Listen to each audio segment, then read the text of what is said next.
अगर आप ऐसे स्टॉक ढूंढ रहे हैं जो आपके पैसे को 5 गुना या 10 गुना कर दे तो यह वीडियो आपके लिए है। मैं आपको इस वीडियो में बताऊंगा कि कैसे आप सिर्फ 5 मिनट में multi bagger stock, long term stock और बेस्ट फंडामेंटल स्टॉक निकाल सकते हैं, वो भी फ्री में। तो चलते हैं गूगल पर। यहाँ पर सर्च करेंगे screener.in का, फिर फर्स्ट वाली लिंक को ओपन करेंगे, फिर स्क्रीन पर जाएंगे, फिर क्रिएट न्यू स्क्रीन पर क्लिक करेंगे। अब इस बॉक्स में हम वो फिल्टर यूज करेंगे जिससे हमें बेस्ट स्टॉक मिल सके।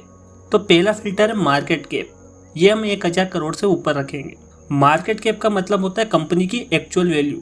ये 1000 करोड़ से ज़्यादा होनी चाहिए ताकि हम बहुत छोटी और जोखिम वाली कंपनी को हटा सकें। फिर नेक्स्ट फिल्टर है ROCE, return on capital employed. ये 20% से ऊपर रखें। ROCE हमें ये बताता है कि कंपनी अपनी लगाई हुई पूरी पूंजी पर 20% से ज़्यादा रिटर्न दे रही है या नहीं। फिर अगला फिल्टर है ROE, रिटर्न ऑन इक्विटी। ये भी 20% से ऊपर रखें।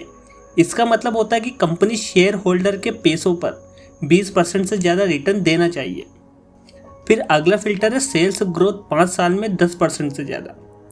इसका सिंपल मतलब है कि पिछले 5 साल में कंपनी की सेल्स हर साल एवरेज 10% से ज़्यादा बढ़नी चाहिए। फिर नेक्स्ट फिल्टर है प्रॉफिट ग्रोथ 5 साल में 10% से ज़्यादा। पिछले 5 साल में भी कंपनी की सेल्स के साथ साथ मुनाफा भी एवरेज 10% से ज़्यादा बढ़ना चाहिए। अब अगला फिल्टर है डेट टू इक्विटी रेशियो। ये 0.5 से कम रखें।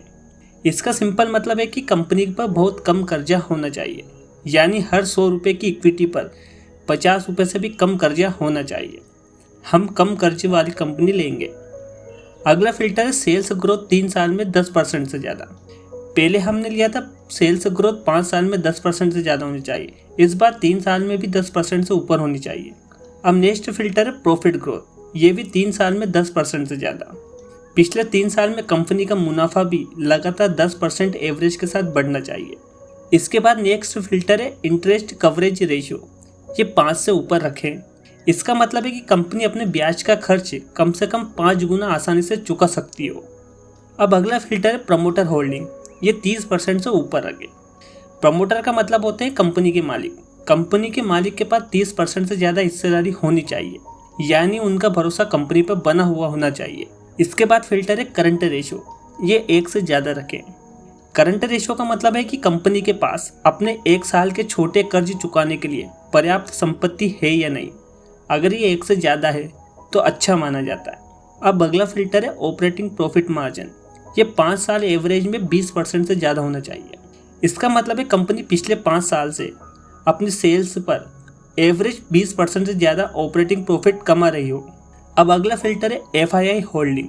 ये 2% से ज़्यादा होनी चाहिए। FII का मतलब होता है फॉरेनर इंस्टीट्यूशन इन्वेस्टर। तो FII ने भी कंपनी में कम से कम 2% का निवेश किया हो, जो उनके भरोसे का संकेत होता है। अब ये सभी फिल्टर मिलकर ऐसी कंपनी ढूंढने में मदद करते हैं जिनमें कम कर्जा हो, लगातार सेल्स और प्रॉफिट बढ़ रहे हो, बिजनेस मजबूत हो, मैनेजमेंट का भरोसा हो और बड़े निवेशकों की भी हिस्सेदारी हो। अब हमारे सभी फिल्टर लग गए हैं। अब इसके बाद हम रन दिस क्वेरी पर क्लिक करेंगे। अब हमारे सामने सिर्फ 35 स्टॉक की लिस्ट आ गई है। ये सभी कंपनी फंडामेंटली बहुत स्ट्रॉन्ग है। इन्हें आप एक एक करके ओपन कर सकते हैं और एनालिसिस कर सकते हैं। साथ ही इनका बिजनेस मॉडल, रेवेन्यू ग्रोथ कहाँ से आती है, मैनेजमेंट और कंपटीशन जरूर देखें, फिर अपने लिए बेस्ट डिसीजन लें। अगर आप इस लिस्ट में किसी भी कंपनी के बारे में डिटेल एनालिसिस चाहते हैं तो उस कंपनी का नाम कमेंट बॉक्स में लिख सकते हैं। मैं नेक्स्ट वीडियो में उस कंपनी को कवर करूँगा। तो दोस्तों, आपको इनमें से फिल्टर कौन सा अच्छा लगा हमें कमेंट करके ज़रूर बताएं। साथ ही अगर चैनल पर नए हैं तो चैनल को सब्सक्राइब कर लें